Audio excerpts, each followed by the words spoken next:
Boa noite, então, aí a todas e todos e todes, aos camaradas dessa nossa reunião transmitida. Quero agradecer muito ao Fabiano, à Luciana e toda a direção do Sintrajude por essa oportunidade dessa conversa aqui e cumprimentar meus ilustres colegas que têm acompanhado ao longo dessa pandemia um conjunto de informações e me atualizado muito com o Gonçalo Vecina, e o nosso companheiro Paulo Lotufo também, que tem visto muito, e o que ele fala, e o que ambos falam, a gente precisa refletir muito, porque são informações preciosas e qualificadas. Eu vou tentar aqui um pouco, o meu lugar de fala é um lugar da saúde pública, né? Eu sou pneumologista, minha formação médica, eu atuo e atendo, inclusive, pacientes, mas eu falo no lugar da Escola Nacional de Saúde Pública, que forma sanitaristas em todos os níveis, enfim, no lato sensu, no estrito sensu, mas eu vou falar muito mais desse lugar enquanto saúde pública no Brasil. E aí, para começar a falar disso, eu preciso começar a falar que essa pandemia, que já foi dito, a pandemia da desigualdade, a gente tem considerado e temos discutido um termo que é a sindemia, ou seja, ela é uma doença que ela não depende só do vírus, ela depende de vários outros fatores sociais, econômicos e políticos, como a gente tem visto, né? Se fosse só o vírus, seria mais fácil de combater, mas é muito mais complexo do que isso, né? São outros determinantes que têm a ver com a miséria, com a pobreza, o risco de se tornar endêmico em algumas regiões do planeta certamente está colocado, mas o fato é que quem melhor tem melhores condições de enfrentar, e a gente está vendo isso agora com as vacinas, são os países ricos. E dos países pobres, os mais ricos. Então, ele é um vírus que ele pode pegar todo mundo, mas o efeito dele não é para todo mundo. O efeito dele é muito mais devastador para as camadas mais pobres da sociedade. E a gente tem visto isso porque não tem acesso ao sistema de saúde, porque não tem comida, porque não pode ficar recluso os 14 dias, não pode fazer o seu isolamento social, enquanto eu sempre fiz uma discussão com o pessoal de shopping center há um tempo atrás, eles querem que o shopping abra, mas o shopping center, quem vai para a abertura do shopping center são os trabalhadores, os gerentes, os donos das grandes lojas do shopping center estão nas suas coberturas, nos seus sítios, enfim, estão bem guardados do vírus. Então, é dessa desigualdade social, econômica que a gente está falando. E, com isso, o Brasil tem disparado, né, no caso de mortes e de casos. Ele acho que é o segundo país do mundo ainda em termos absolutos de mortes. Entre os países mais populosos do mundo, tem a maior média móvel de óbitos, a gente tem acompanhado, enfim, média móvel chegando a 3, 4 mil mortes, enfim, uma coisa absurda. A gente, quando estava lá no início da pandemia, que tinha 1.000 mortes, que durou 3 meses, vocês lembram disso? A gente se arrepiava todo, nós chegamos a 3.000 mortes. Nós batemos 100.000 mortes em 5 meses, depois 100.000 mortes em 5 meses, para atingir 200.000 mortes, que foi em janeiro, desde o início da pandemia. Atingimos 300.000 mortes em quase 2 meses e meio, 3 meses, e vamos atingir provavelmente 400.000 mortes daqui a uma semana, ou seja, com 1 mês e meio. Então, assim, a doença avança sobre a sociedade, mas sobre as camadas muito mais pobres, né? Então, isso tem a ver com a situação da vacinação. O mundo está se protegendo de alguma maneira, tem melhores condições em alguns países de fazer o lockdown, que é o importante, né? Não é só se proteger com álcool gel, distanciamento, mas o lockdown é fundamental. Isso a gente tem visto nos países que, inclusive, estão vacinando. A Inglaterra faz isso, Portugal agora deu um exemplo, né? Antes de ontem ou ontem, nenhuma morte, chegaram a 300 mortes no pico da pandemia lá, e agora nenhuma morte, com lockdown e vacinação. Essa é uma conjugação. E provavelmente nós vamos chegar na vacina, mesmo com uma cobertura essa imunidade coletiva aos 70% da população vacinados, como o Vecina já apontou, se tudo der certo, até o final do ano, mas provavelmente atravessando para 2022. E, mesmo assim, a gente corre inúmeros riscos com relação às variantes e sendo necessário ainda manter uma série de regras sanitárias e, provavelmente, restrições determinadas atividades ao longo dessa pandemia, ao longo desse ano. Então, é fundamental, imprescindível, um lockdown que garanta efetivamente renda para as pessoas, tem que ter política de renda emergencial justa, não essa renda que eles estão propondo. Estabilidade, a questão dos empregos é um problema central no país, né? Desemprego enorme, muito subemprego, e apoio aos comerciantes.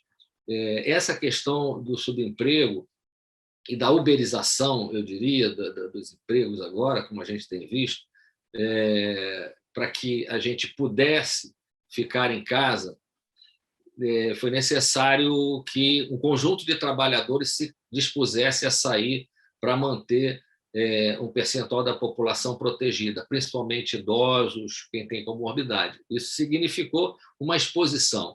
Estou falando profissionais de saúde, obviamente, né? Aqueles que estavam lá na linha de frente, isso é fundamental, e precisamos não só aplaudi-los, mas dar a esses profissionais o que eles merecem, né? com salários dignos, condições de trabalho de qualidade, tudo isso que falta ainda nos serviços de saúde, mas aqueles outros trabalhadores, como o motorista, a caixa de supermercado, da farmácia, o entregador, né? E para a gente poder comer, o entregador tem que levar a comida na porta de casa. São profissionais sem nenhuma estabilidade, são profissionais abandonados pela sociedade, mas, ao mesmo tempo, eles são necessários para a sociedade poder sobreviver. Então, está no momento de discutir algumas questões, como não só a questão de estabilidade, mas garantia de qualidade nesse trabalho, né? Esses meninos comem na beira da calçada, uma quentinha, enfim, eles passam um dia assim andando de bicicleta, de moto, enfim, é um subemprego.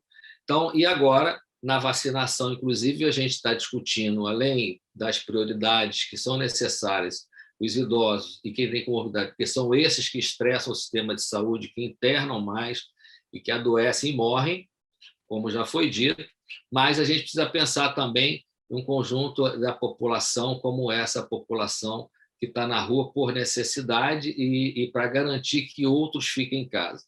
Então, também, o PNI tem isso tudo lá, mas precisa avançar um pouco mais. Então, é importante. Tem um outro tema que eu acho que não vai ser tema talvez vá ter perguntas, mas é uma questão urgente de discussão, que é a questão das patentes das vacinas, né? Esse é um outro tema também espinhoso, é complexo, a gente sabe disso. Eu não sou especialista nessa área econômica, enfim, mas é um tema que eu diria que o Congresso Nacional, o país precisa discutir. É um tema global, não é um tema só do Brasil também.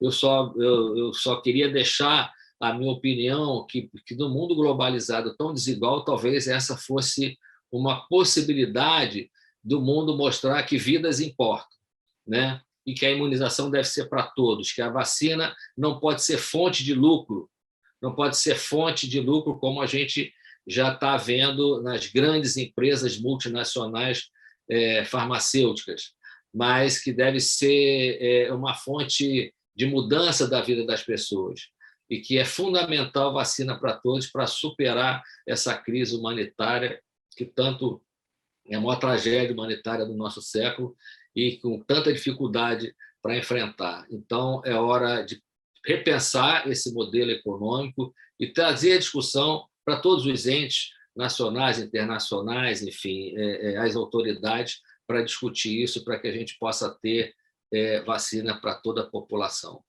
O Brasil ainda é um país desigual, como sabemos, mas eu queria alertar que essa questão da doença pega também todo o planeta, né? A taxa de contaminação e mortes no Brasil tem sido muito avassaladora, né? E a desigualdade mostra isso. As regiões mais pobres adoecem e morrem mais. Eu tenho os dados aqui da cidade do Rio de Janeiro, você tem muito mais casos na zona sul do Rio de Janeiro e muito mais mortes na zona oeste e nas favelas da cidade. Mas isso não é diferente também em outros lugares do planeta. A Inglaterra, por exemplo, ela, nas áreas mais pobres, ela tem o dobro de casos e mortes do que as áreas mais ricas, né, da Inglaterra. 10 minutos, professor. Obrigado.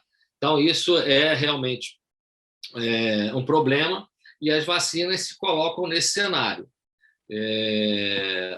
Mortes e redução de casos têm uma relação direta com as vacinas, e aí eu queria apresentar um dado importante, levantado por equipe da UFRJ, minha colega Lígia Bahia. Eu vou mostrar daqui a pouco, vou falar daqui a pouco, de como é que a gente está muito lento na vacinação, né? Já foi dito aqui, grupo prioritário, são 77 milhões de pessoas, precisaria de ter em torno de 160 milhões para pelo menos o grupo prioritário, mas estamos longe de atingir isso. O Brasil hoje atingiu 14% da população e a segunda dose só 6%.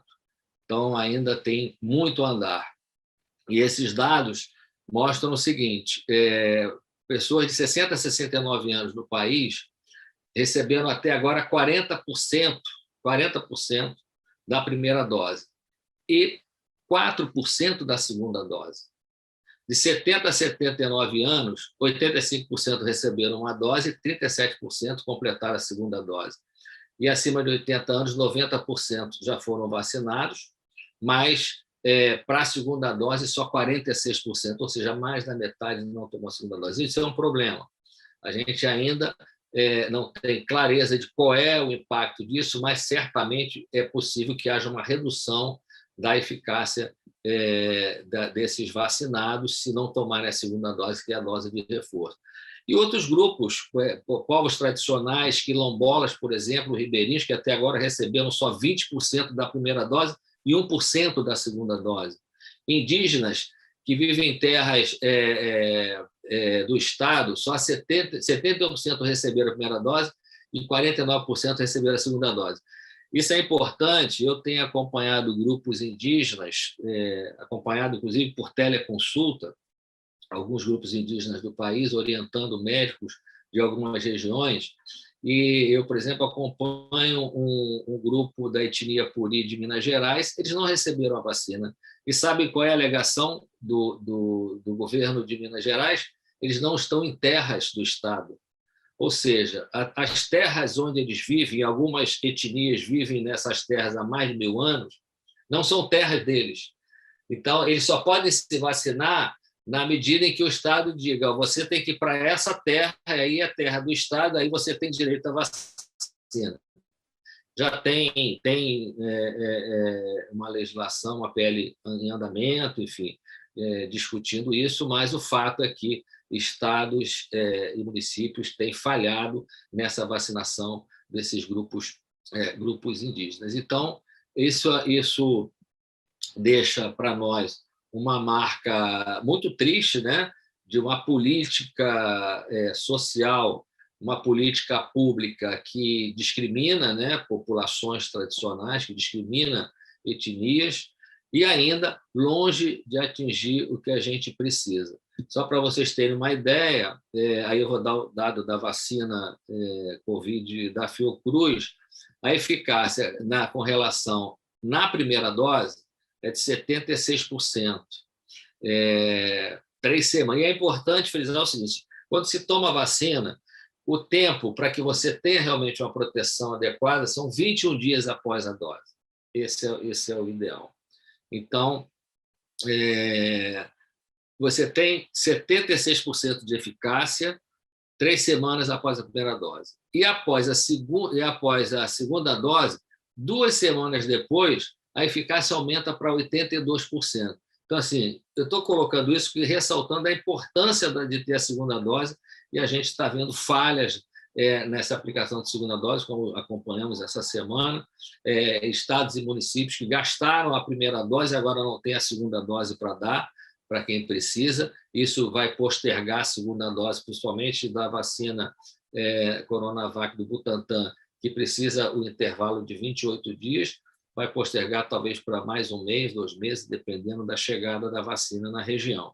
Isso é ruim, porque isso pode ter algum problema no futuro. O importante é que faça a segunda dose para aumentar essa eficácia. Então, para encerrar, eu acho que tem algumas promessas, né? As promessas que nós temos do Butantan é uma promessa importante, do Butanvac, inclusive com tecnologia nacional, não estou nem falando da atual vacina, mas é importante que se diga isso. E essa apropriação de tecnologia, essa transferência tecnológica que a gente espera receber. E aí depende muito também, não só da Fiocruz, mas também de toda uma política do Itamaraty internacional junto à China para fazer essa transferência tecnológica.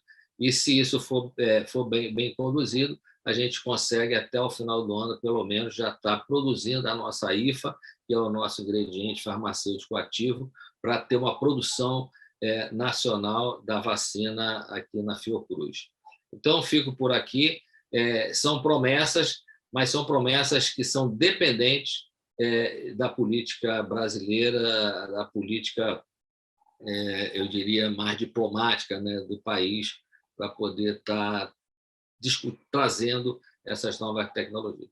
Então, eu fico aqui à disposição para as perguntas, daquilo que a gente puder responder. Obrigada. Bom,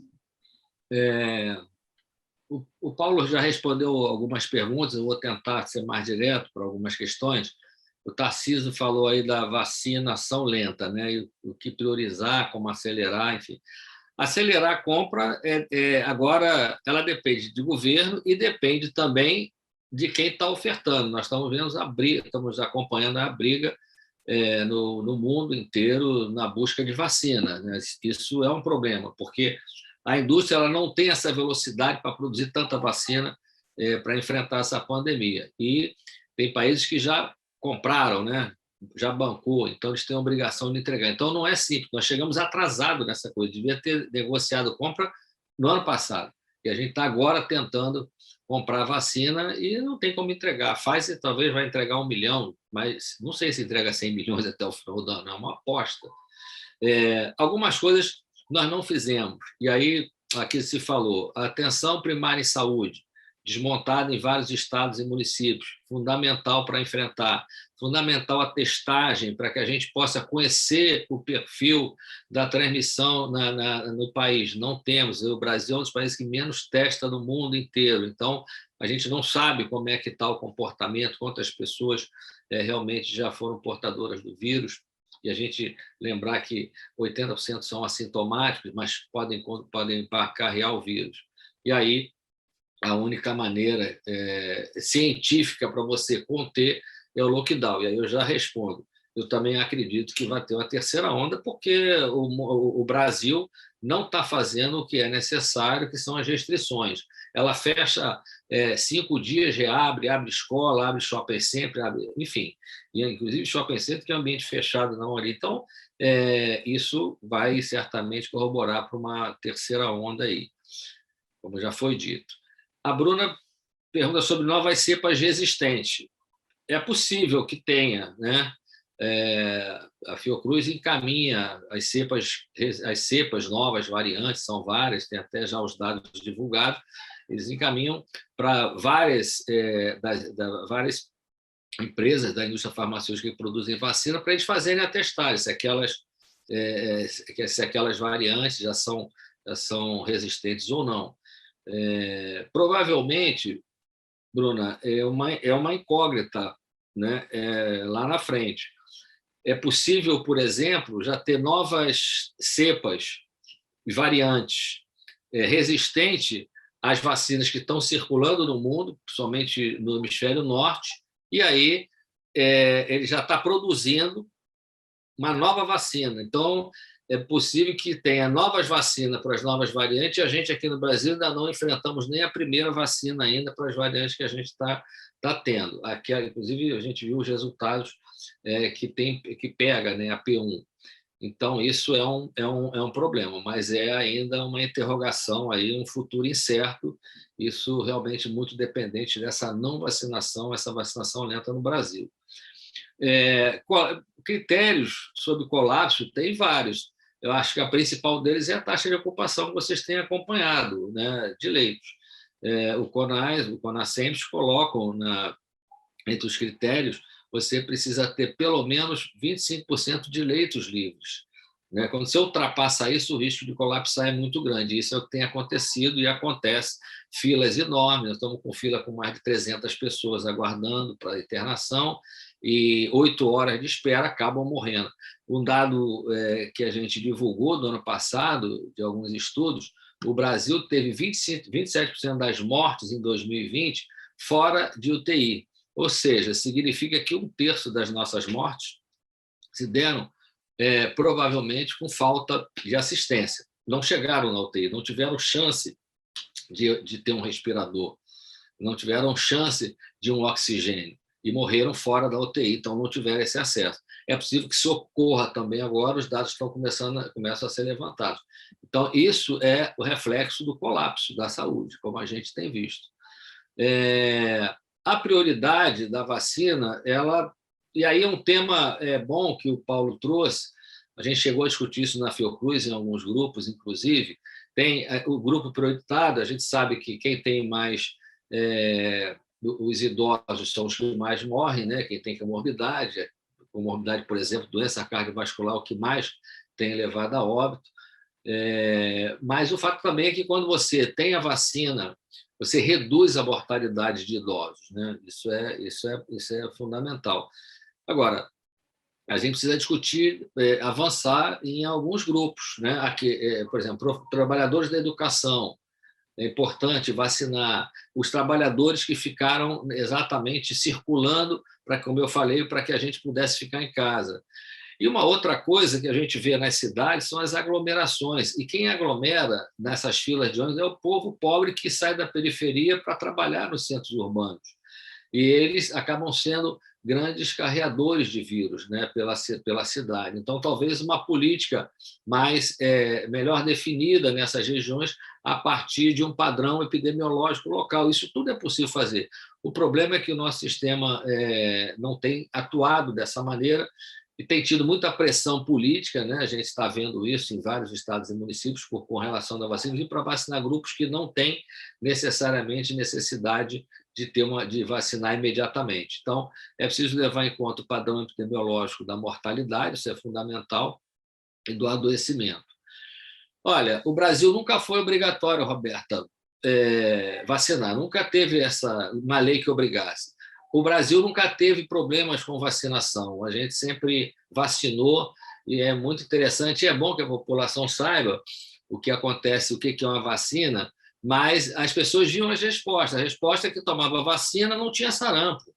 Os seus filhos deixaram de ter doenças que eram comuns há 40, 50 anos atrás, como rubéola, catapora, uma série de doenças que graçava e que a vacina controlou, e erradicamos, inclusive, a poliomielite. O sarampo, durante muito tempo, foi considerado fora no Brasil, retornou agora porque não teve mais vacinação. E a população brasileira nunca teve essa coisa de não vacinar, não precisava ter lei para isso, porque é uma população que acredita na prevenção, desde que seja oferecida essa prevenção de forma clara. Com relação ao RNA no adenovírus, ela é totalmente segura. Ela mostrou, inclusive, em todas as suas etapas antes de entrar para a população. A fase 3 mostrou isso, a segurança. Isso passa por outras fases, inclusive a fase 2. Agora, eu diria assim, é o futuro das vacinas. Inclusive, no mundo inteiro, nós temos ainda as vacinas de vírus atenuado, vírus morto, mas a tendência são grandes plataformas de RNA. No nosso caso, da AstraZeneca, é o adenovírus do macaco, e o da Gamaleya, a vacina russa, é adenovírus humano, que está tendo um problema agora, enfim, com a Anvisa, o Gonçalo colocou isso muito bem. Mas tem total segurança, e a gente não acredita que vai ter problema, e é o futuro. Eu acho que é a forma que a gente encontrou do ponto de vista tecnológico. Ela já tinha muitas experiências em 8 minutos. laboratório. Ok, obrigado. A questão dos coágulos, isso já foi superado, porque a própria OMS superou. Idosos têm doenças que têm relação com a produção de coágulos, né? Os idosos têm muito mais. E os estudos mostraram que não havia nenhum aumento de casos com relação à vacina. Isso eu acho que já foi superado, os estudos mostraram isso. Imunossuprimidos podem tomar vacina e podem responder, não há nenhum problema. Morrer de pneumonia por Covid é o que mais acontece. Aí, Ana Maria, a pessoa que está internada, quando ela é uma pneumonia, normalmente é pneumonia viral, pelo Covid. Tá? Com relação a tipo sanguíneo, também isso já foi superado. Não há nenhuma predileção, é mais vulnerável por um tipo ou outro de sangue. Isso não tem uma relação, nenhum estudo mostrou isso. Portanto, não há característica nenhuma de tipo sanguíneo para vulnerabilidade ao vírus. E aí, essa questão dos anticorpos neutralizantes, para verificar se foi, se tiver uma suspeita, pode até fazer, mas a gente não aconselha as pessoas saírem fazendo dosagem de anticorpo neutralizante para ver se foi vacinado ou não, porque não é primeiro, não é fácil o acesso a esses exames, né? Não é simples, e segundo, que ele também não fornece uma informação, individualmente é um problema, porque a pessoa pode ter uma resposta celular diferente, enfim, e aí isso pode não representar absolutamente nada, esse resultado. Então, não há nenhuma indicação da pessoa vacinar e ir lá testar para ver se gerou anticorpos, né? O fato é que as vacinas que estão em uso no Brasil, as duas, e as que podem vir, têm uma boa eficácia, eles reduzem a mortalidade, reduzem a possibilidade das pessoas morrerem e se internarem, com isso, reduz a pressão do sistema de saúde. E os estudos que saiu agora, recente, isso tem mais ou menos, acho que é de ontem, mostrou um estudo na Inglaterra, mostrou que uma dose da vacina contra a Covid reduz a transmissão domiciliar pela metade, ou seja, a pessoa vacinada, ela conseguiu proteger a sua família, tá? Porque ela deixou de adoecer de alguma maneira e reduziu em 50% a transmissão dentro das casas. A pesquisa analisou duas vacinas, a da Pfizer e a AstraZeneca. Então, é um dado importante, né? A redução. A gente sabe que a vacina não reduz a transmissão, porque algumas pessoas podem adoecer, e o risco de morrer para a AstraZeneca, por exemplo, é zero nos estudos até agora, mas ela pode adoecer, e aí ela vai ter tosse, ela pode ter um quadro febril, se ela tiver contato com o vírus e estiver vacinada, ela pode ter uma resposta, e com isso ela pode produzir o vírus, replicar e transmitir. Mas isso reduz, na verdade, a possibilidade dela agravar, ter que internar ou ir para uma UTI. Então, a vacina ela não corta a transmissão, mas ela reduz muito, e isso é importante, a possibilidade de morrer, principalmente a morte, que é o que a gente está vendo aí, quase 4.000 por dia.